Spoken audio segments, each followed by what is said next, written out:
আজকে আমি করব আম দিয়ে মিষ্টি আচার।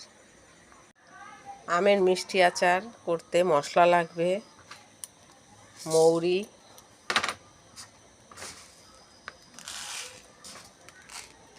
ধনিয়া আর জিরা। এগুলো সব আমি একসঙ্গে খালি কড়াইতে ভেজে নেব।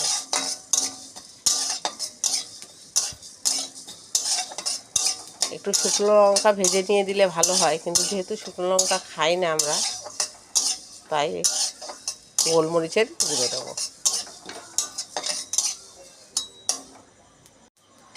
ভাজা হয়ে গেছে, এখন আমি নামিয়ে নেব।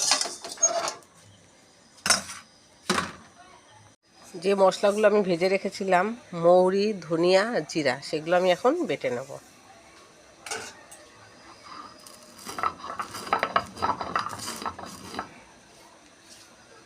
মশলা গুঁড়ো করা রেডি। মনে রাখতে হবে মশলাটা যেন ভালোভাবে গুঁড়ো হয়, দানা দানা যেন না থাকে। আমের আচার চিনি আর গুড় দিয়ে করব। গুড়ের পরিমাণ কম আর চিনির পরিমাণ বেশি থাকবে।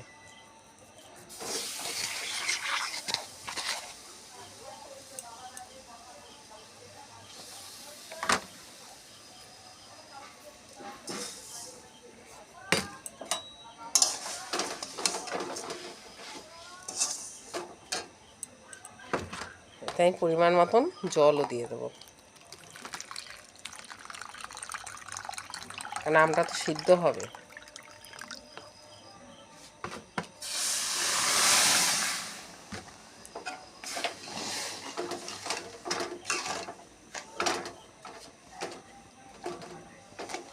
জলের সঙ্গে চিনি আর গুড়টা ভালো করে মিশে গেলে আম দিয়ে দেবো।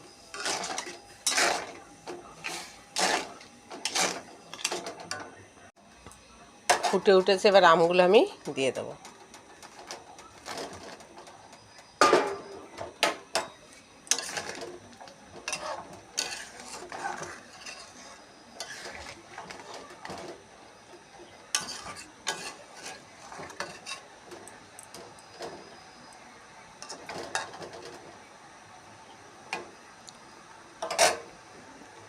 ঢেকে দিলাম।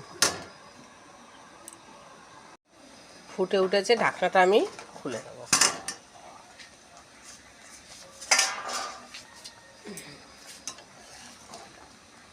মাঝে মাঝে নেড়ে দিতে হবে।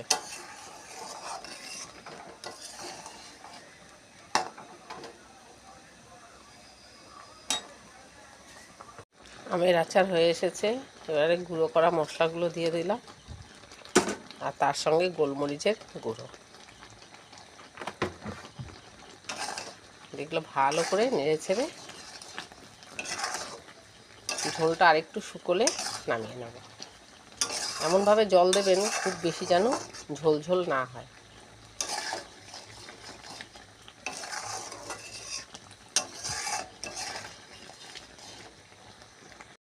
আমের মিষ্টি আচার রেডি।